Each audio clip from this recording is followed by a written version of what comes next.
the next part of the 100 Years War, right? And I guess I probably know a bit more about this part compared to everything else, which I had no clue about. Like I know a little bit about Jeanne d'Arc. So I would say, quite famous in France as one of the most celebrated military figure, right? Obviously, I know she was like normal girl, but supposedly had some kind of like vision, and like she basically convinced the king of France or something that she could lead the armies to victory, and she kind of did. But then eventually, for whatever reason, they burn her at the stake for being a witch. So I think it was like the English that did that. Fair enough. I think that's it. So yeah, History March, Siege of Orleans, 1428. How did Joan of Arc turn the tide of the 100 Years' War?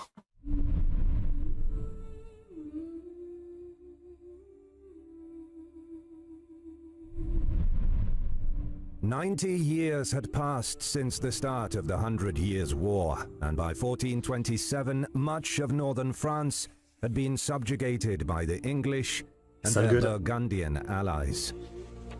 In the south, French forces loyal to the Valois, under the leadership of the Dauphin Charles, suffered setback after setback against John, Duke of Bedford. Oh yeah, the one I recognize is Agincourt. That's the last video we watched.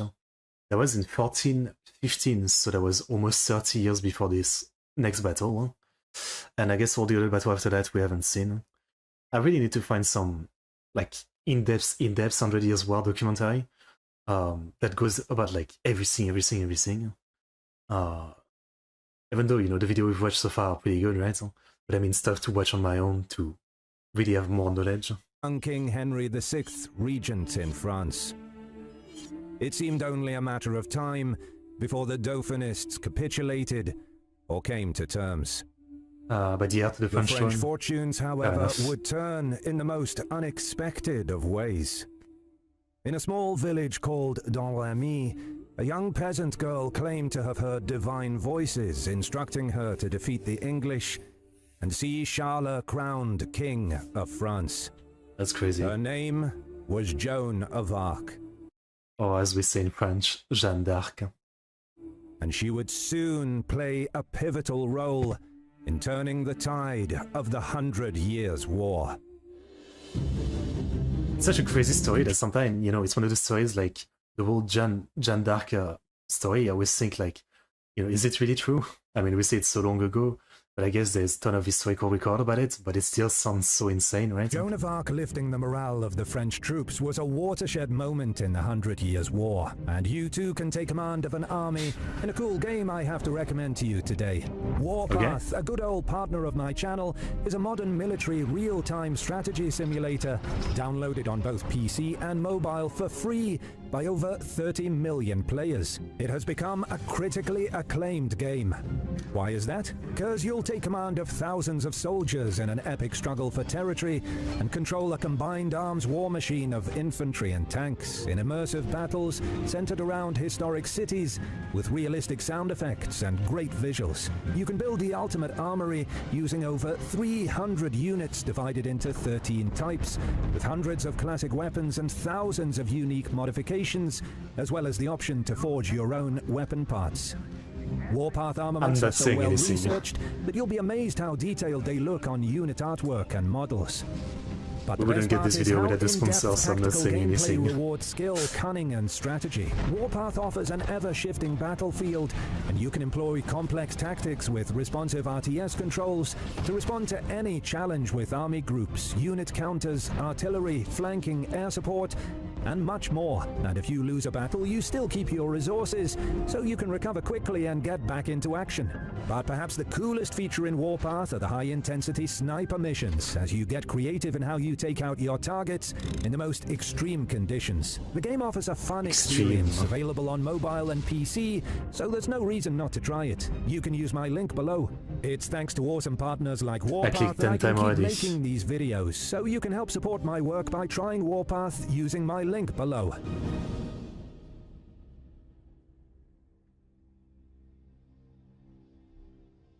English prospects for total victory in the war were bright after their victory at Verneuil.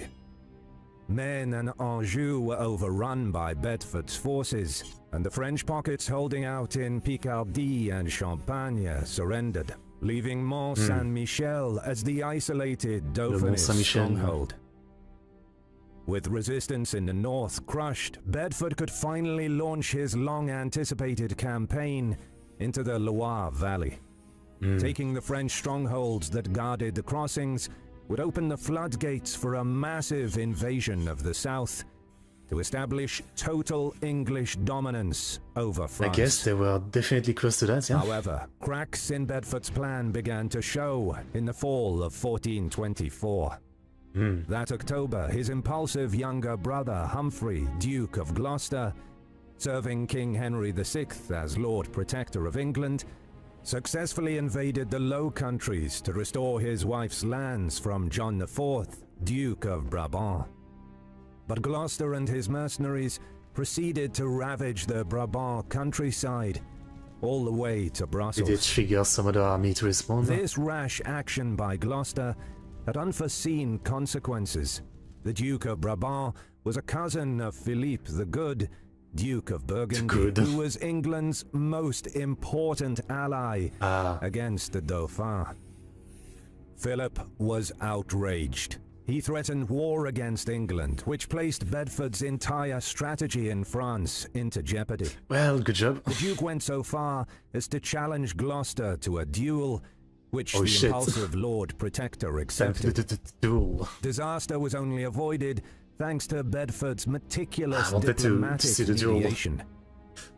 But the damage was done, and Philippe would not forget the actions against his family.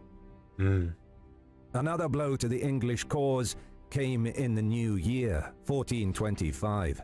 Arthur de Richemont, due to his quarrels with Bedford, defected to the Dauphin, where he was appointed Constable of France. Okay. Replacing such a competent commander and a valuable ally in the field would not be possible. Worse, Richemont convinced his older brother, John V, Duke of Brittany, to switch sides. Everybody always switch side, huh?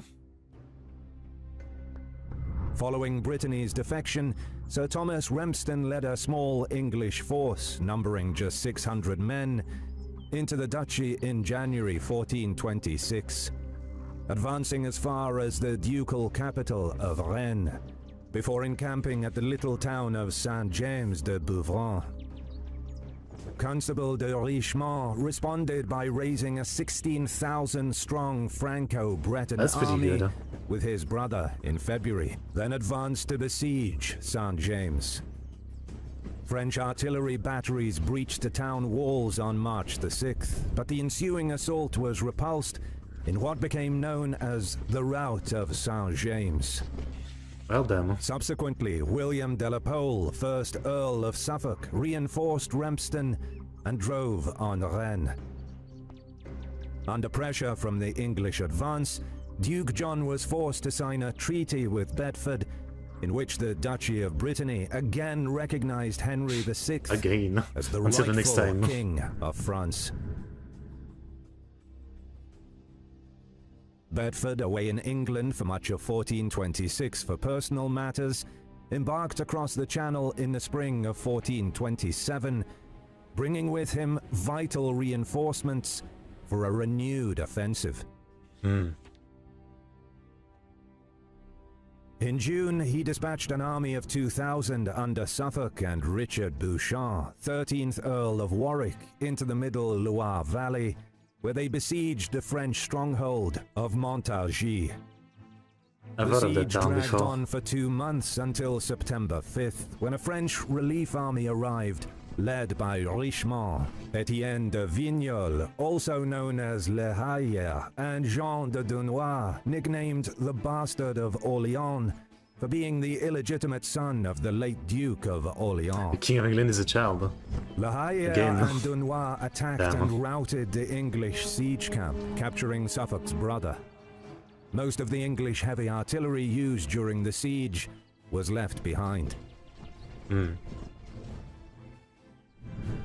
The trouble now plaguing Bedford was He a isn't lack involved in the of war. manpower. Yeah.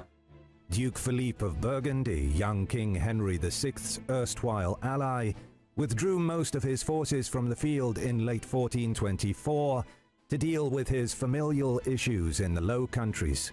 By 1427, the only notable Burgundian leader in the field was Count John of Luxembourg, operating in the Argonne region of eastern France.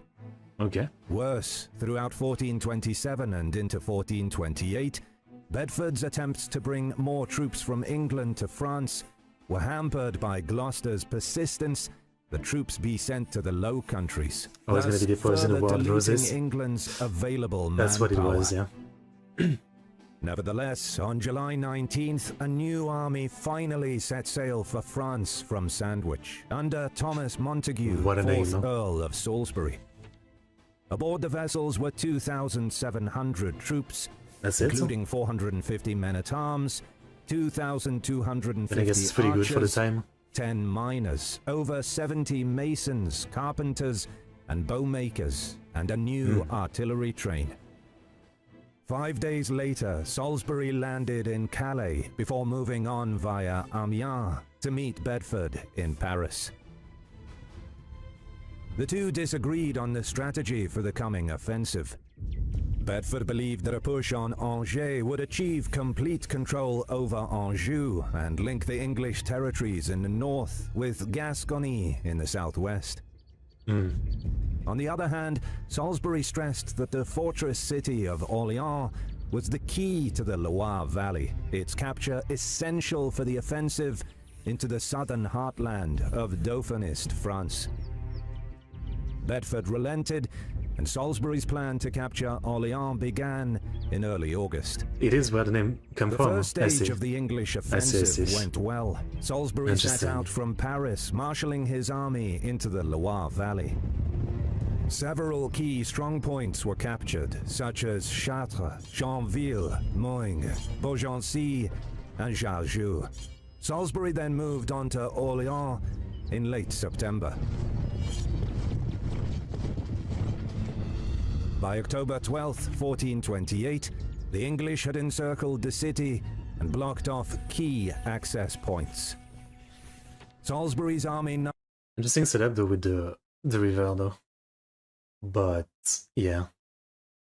I guess they encircled even from that other side. That's a shame.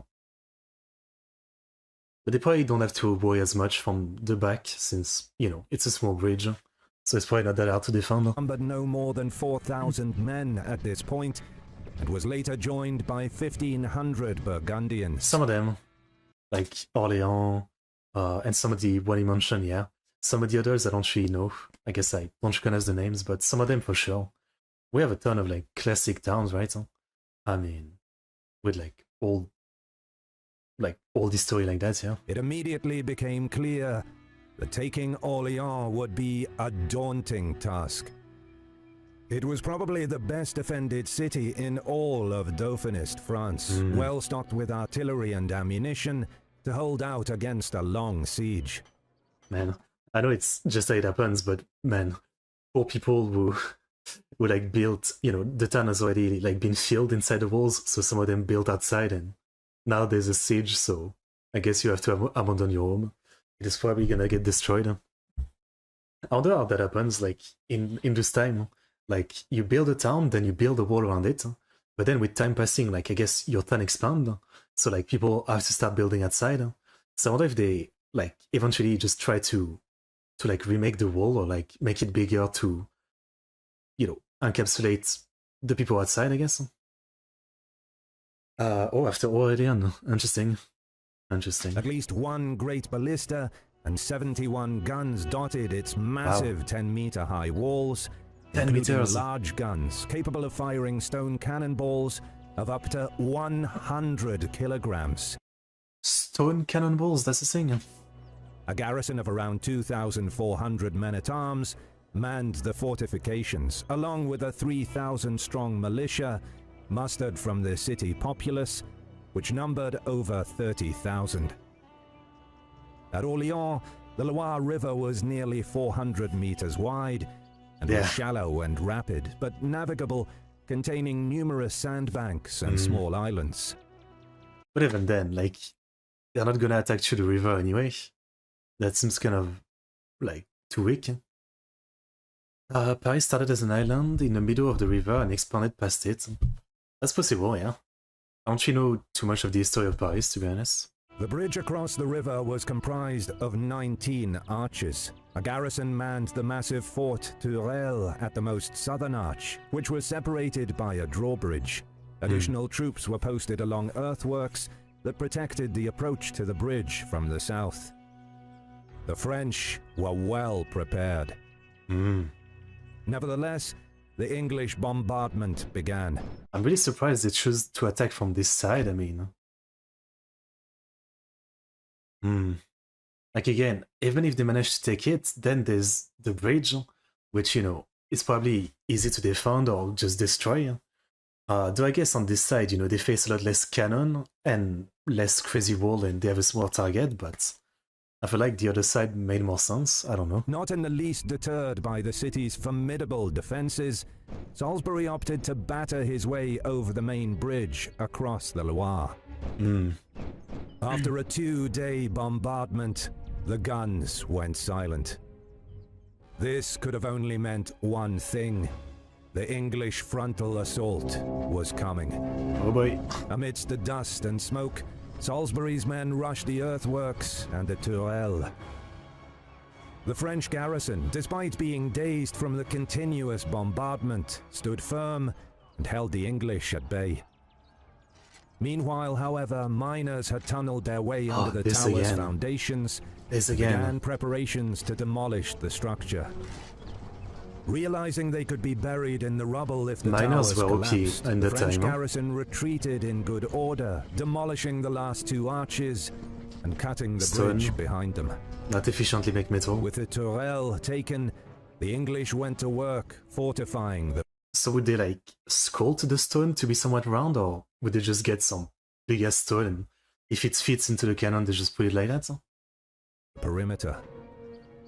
On October 27, 1428, during the midday stand-down, Salisbury went up to the 3rd floor, where he could get a clear view over Orléans and decide where to attack next. Then, a single French cannon fired. Did he get killed? Salisbury and his advisors heard the shot and quickly ducked for cover. The cannonball struck the tower, sending debris flying, some of which hit Salisbury, slicing off half his face. He was carried off the field to safety, but died in agony a week later. Incredibly, it is reputed that the cannon shot was fired, perhaps accidentally, by the son of one of the French gunners, who was left alone at the battery. Damn. MVP. Absolute MVP. Accidentally fires one shot, kills the enemy commander. Pick. Recruit this guy. Meanwhile, the French garrison at Orléans was reinforced by 500 men-at-arms under Dunois, the bastard of Orléans, who took command of the city's defense. For the English, losing Salisbury was a calamity. Command of the siege passed to the Earl of Suffolk. Although a veteran of many campaigns, he lacked the imagination and initiative of his predecessor, and, instead of attacking as Salisbury had planned, in early November Suffolk placed a garrison in the Tourelle under Sir William Glassdale and retired to winter quarters. Okay. Doesn't seem smart, I mean.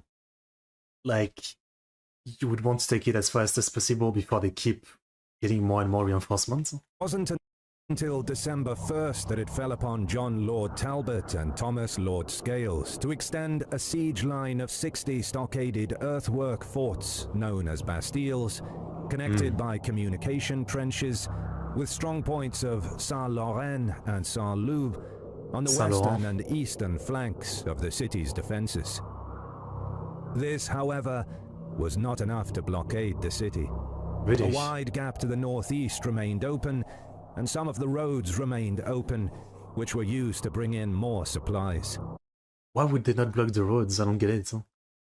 Like, they're building all this stuff, but they're not bothering to block the roads? What's the point? the English hung on grimly in the freezing temperatures. Almost a month later, on Christmas Day, in an act of courtesy, Suffolk sent a container of figs to Dunois, who in turn sent a fur coat to the English commander, Okay. while the city lent an orchestra to the besiegers. Okay. Christmas spirit was good, I The guess. siege continued into the new year of 1429, although there was little action up to early February. Nevertheless, the Dauphin, worried about the fate of Orléans, mustered a relief army numbering around 4,000 at Blois, under the command of Charles de Bourbon, Count of Clermont. By now, the fasting during Lent was approaching, during which fish was the staple diet. To aid the siege, Sir John Falstaff was put in charge of an English convoy of 300 wagons sent from Paris. Loaded with herrings and other foodstuffs, as well as weapons and ammunition, the convoy was escorted by 1,000 mounted archers and a 600-strong contingent of the Paris militia. That's a lot. Huh?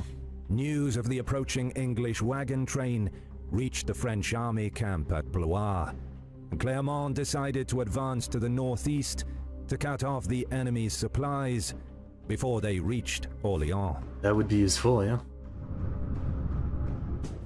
The English convoy reached Rouvray, spending the night there before setting out the next morning on February 12th, intending to make way towards Janville and then Orléans. Not far. But just 2 kilometers south of Rouvray, French patrols were spotted to the southwest. These were scout parties of Clermont's approaching gonna make it relief first, huh? army. Falstaff, realizing that the slow-moving convoy would be easy prey, halted the column and hastily formed a wagon fort. Seeing this, Clermont decided to use his army's cannons to bombard the wagon fort, crushing many of the Smart. carts, the cargo of herrings spilling across the ground. Damn. Had things gone according to Clermont's plan, it would have been the first time in military history in which guns brought about a decisive battlefield victory. What happened? But things did not go as planned. A small Scottish contingent within the French army, led by Sir John Stewart, Don't backstab again. Everybody, please, stop backstabbing. of Darnley, dismounted and launched a frontal assault. Despite I Clermont's talked too soon. explicit orders, Bye bye. the whole army remained mounted. They're just stupid, it's fine. English archers within the wagon fort fired numerous deadly arrow volleys at the Scots, eventually forcing them back with heavy losses. The French men-at-arms then went on the attack as well to support the retreating Scots. The plan was well and truly unraveling. How hard is it to not French attack and let the knights cannon do spurred the their work? mounts on straight into the English arrow volleys before crashing into the wooden stakes formed around the wagon fort, impaling their horses and toppling riders. 2 IQ strategy, huh? The English then launched a counter-attack, with Falstaff and his men-at-arms mounting up while the archers cleared paths for them. The English horse squadrons poured through the gaps in the wagon fort, finishing off any survivors of the failed French charge and charging the main body of the Franco-Scottish army. Clermont's men routed. Seeing his troops chasing the enemy off the field, it wasn't lost on Falstaff that, despite all odds, the Battle of the Herrings had turned into a major English victory. Good job, I mean, it's nice defense, frankly.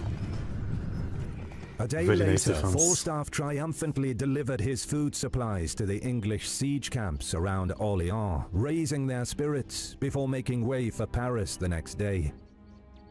The garrison in Good men. Orléans, upon learning that the French relief army had scattered, opened negotiations for the city's surrender.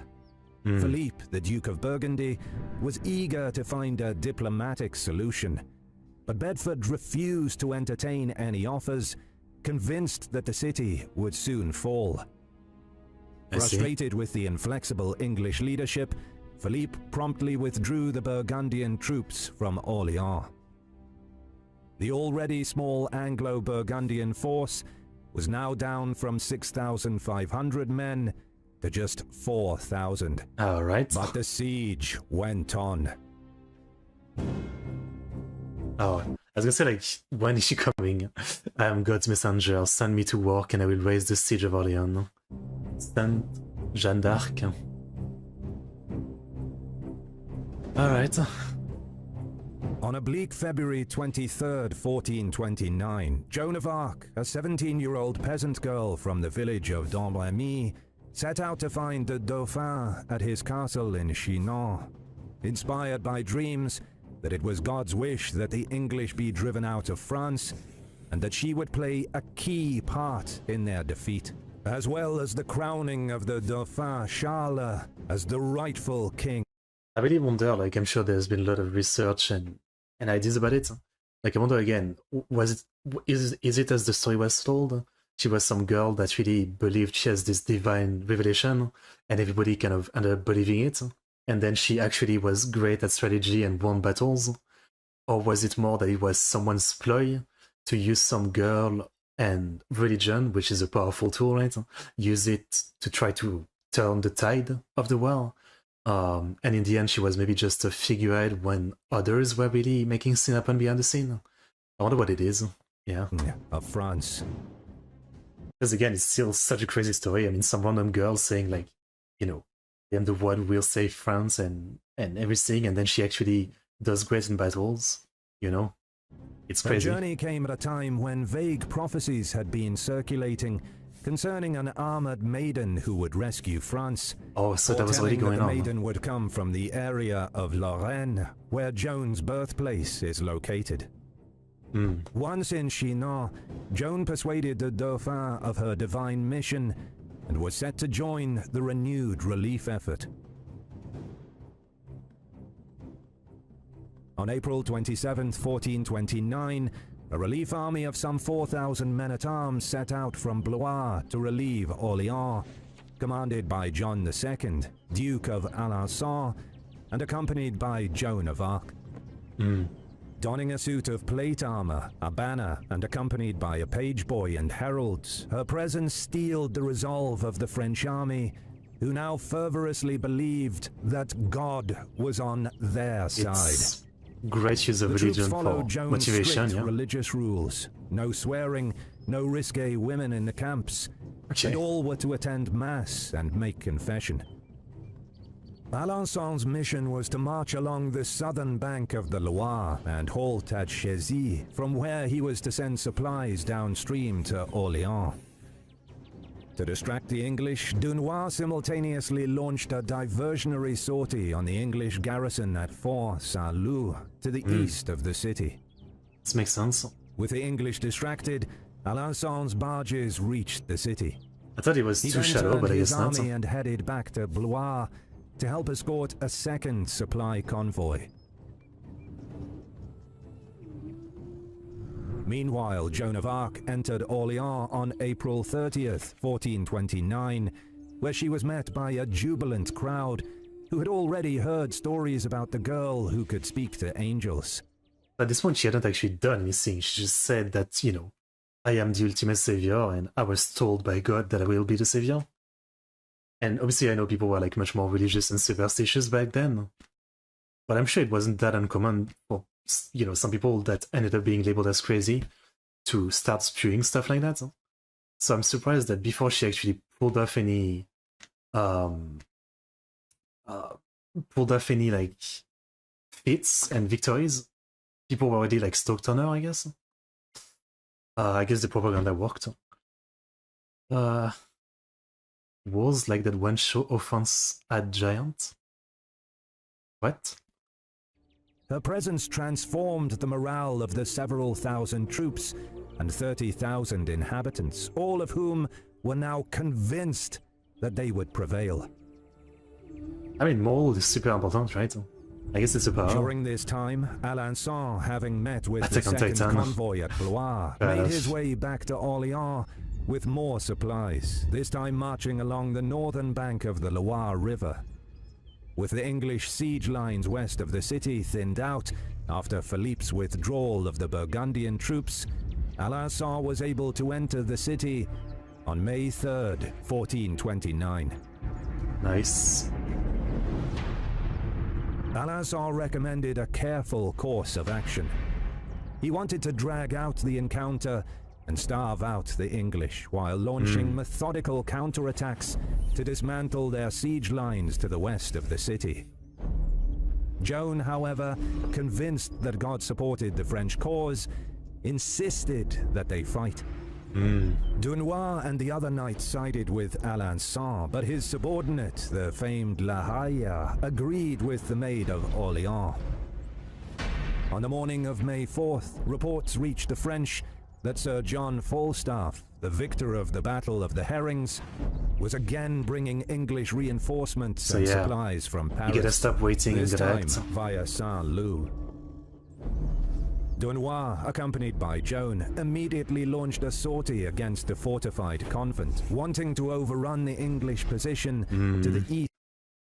I have no idea what the timeline is for that.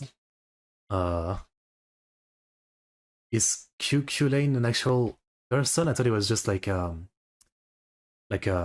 what's the word for it? Like a folk tale or just like a legend, yeah. East of the city, before Falstaff could bring reinforcements. To distract the English, a French diversionary force attacked the fortified Saint-Laurent to the west of the city, where Talbot's foot companies were stationed, I'm very confused. intending to pin him in place while the attack east of the city unfolded. But the French intelligence on Falstaff's arrival was faulty. There were no English reinforcements coming. It's a trap. Unaware of this, Dunois pressed on. Under the guidance of Joan, the 1,500 men-at-arms frenziedly attacked Saint-Lô. They scaled the walls using ladders, breathing the volleys of English handgunners, archers and crossbowmen, unleashing at them from above. Taking heavy losses, they climbed up on the walls, where a fierce melee broke out. The English were stunned by the blind determination of the French and were swiftly overrun. Morale and motivation, it's such a powerful tool. Englishmen perished, and another 40 were captured during the assault on the convent. What was intended as a feigned attack, launched due to faulty intelligence, ended up turning the tide of the siege. The French capture of Saint-Lô on May 4th opened the way for supplies to flow freely into Orléans. Nice. Maintaining initiative, Dunois and Joan led another attack the next day. In the first wave, troops boarded the barges and headed downstream, weaving their way between the Loire sandbanks before landing on the island of... So I guess from what I'm getting here, she wasn't really commanding the battles per se, she just said let's attack, and then I guess others were commanding. But I guess the biggest important thing with her was the morale, right? Like, the soldiers were probably much more willing to fight and give it their all because of, you know, like the God is with us thing. You know, and because they actually won the battle, they could just say that, yeah, it was because of her. So, like, then it's a self-continuing cycle of reaffirming that belief. So, yeah. While the English, you know, what did they have to believe in? I mean, you know, they've been doing this siege for so long. The siege keeps failing. The French keep being reinforced. They're cold. They're tired. I mean, yeah, they don't have their own Joan of Arc. Makes sense. Simping is a powerful tool. Saint-Aignan, from where they began crossing via a makeshift pontoon bridge, finally reaching the southern bank near the fortified Saint-Jean-le-Blanc. A second wave of troops was on its way later that day, also joined by Dunois and Joan and their retinue. The entire force numbered up to 4,000 troops. Seeing the massive French host gathering, the small English garrison retreated with haste towards the fortified Saint-Augustin, thereby leaving the right flank of the main English army unprotected. Dunois took the Saint-Jean-le-Blanc and rested his troops for the day. On May 6th, the French advanced on Saint-Augustin to deal the killing blow. Let's go. Dunois could also count on several large cannons that were transported across the Loire during the previous night. Oh. The English garrison besieging Orléans now found itself besieged by the French. The tables have Once the turned. attack on Saint-Augustin began, Joan personally took part, fighting in the front with the men. Respect. The clash was described as the bloodiest battle since Agincourt. Joan, while scaling a 15-meter ladder to reach the top of the walls, took a crossbow bolt to the throat and was hurriedly carried off the field.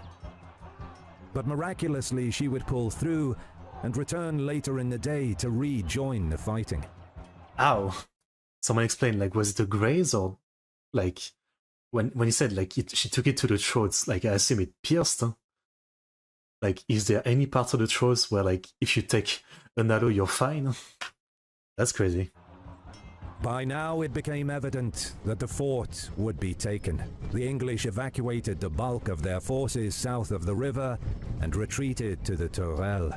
Build different. May 7th would see an even greater battle ensue at the Now they're gonna massive be sieging, fortification. A good saving The throw. French fought hard for control of the well-entrenched English position in front of the Tourelle. Reminds me, I watched a video once of, like, I think it was one king of England that took a arrow to the face, I believe. And it was video explaining, like, the process of some medic guy that basically invented some kind of, like, way to basically, you know, first they broke off the arrow, but then there was, like, the tip of the arrow still inside his face, and they couldn't get it. So the guy invented some kind of, like thing that he puts in, and he's supposed to grab the arrow. It's all, like, very disgusting and fucked up, but it actually saved the king's life. Which is insane. So, yeah, that's my story. Seizing her banner with both hands, Joan stood on the edge of the trench and shouted to the men, "Watch, when you see the wind blow my banner against the bulwark, you shall take it." Their spirits lifted, the Frenchmen began assailing the Tourelle en masse. Let's go. Joan exclaimed, "Be not afraid, the English will have no more power over you." Her standard was plunged into the moat Motivation, as the that's what it French takes. swarmed over the walls of the bastion. All you need is a way through, and then you have unlimited power. Overwhelmed, the English threw down their arms. Glassdale and his knights rushed for the burning drawbridge to the gatehouse. Oh, you're stuck now. However, the drawbridge gave way, the men falling into the Loire River. Glassdale, weighed down by his armor, drowned. The gatehouse and drawbridge were soon repaired, and by night's end, Joan and the army rode triumphantly into Orléans to the cheers of its denizens. Amazing. The remaining English forts and siege lines around Orléans were still intact. Yeah, but they're done. The loss of the Tourelle dealt a great blow to their efforts. On May 8th, Oh, so Suffolk now the and attack. Talbot marched out into the no man's land. Bro, how many months did they just wait over there, like, doing nothing? Now they attack? I guess you get no choice, is either retreat or attack, but this is way too late. Like, they waited way too long. That's a weird siege. I mean, my idea of a siege is really trying to cut off the city to the max, but since the beginning, like, they left some road open, they more or less, you know, there was a ability to, like, float down barges through the river and reinforce the city like that. I mean, the English were not very active and motivated for this siege. Like, I don't know. And then they were mostly just waiting over there, like, you know, maybe they didn't have the info that the city kept being, like, resupplied, so no, it's not going to fall soon, but that was a weird siege. That is my idea of a siege, you know. Recognizing that taking Orléans was no longer possible, they challenged the French to an open battle. Unsurprisingly, Dunois refused. Defeated, Talbot and Suffolk ordered the army to begin its retreat. I'm sure that Jeanne day. d'Arc is going to still face them. No? The siege of Orléans had lasted for 7 months, but Joan of Arc's inspirational presence had helped end it in just 7 days. Volunteers of men and supplies soon came from far and wide, swelling the French army, all eager to serve under Joan of Arc's banner. Orléans was the turning point of the 100 Years' War. Now, Joan and her fellow commanders would lead the French armies in a campaign to drive out the English from the Loire Valley. If Yeah, you again, stayed around this far, thank you for watching. the end. Don't forget. I really do wonder, like, you know, like I do really wonder how much actual like strategizing was Joan doing. Clearly, she also fought directly, but was she good at like doing strategy, or was she even doing strategy, or was it other commander doing it? Again, yeah, like I'm really wondering, like, what was her contribution? Is it literally just the crazy moral boost that she gave, or was she actually like she had some good strategy and that actually helped winning? That is the question. That is the question. I mean, clearly, obviously, she was super important for like motivating the troops to actually fight hard, and also the commanders to actually go on the offensive rather than just wait. But yeah, interesting stuff. I mean, really good video. Okay, I don't really know the rest of the story in depth. I mean, I know after that, obviously, they win. Though eventually, Joan d'Arc is captured by the English and burned at the stake for being a witch or something. I think that's what happens. If I'm not wrong. I think that's the story. Yeah, I believe so. Okay, well, super interesting. I mean, very, very interesting, the 100-Year War. Quite the period of history. Okay. Okay. I highly enjoyed it.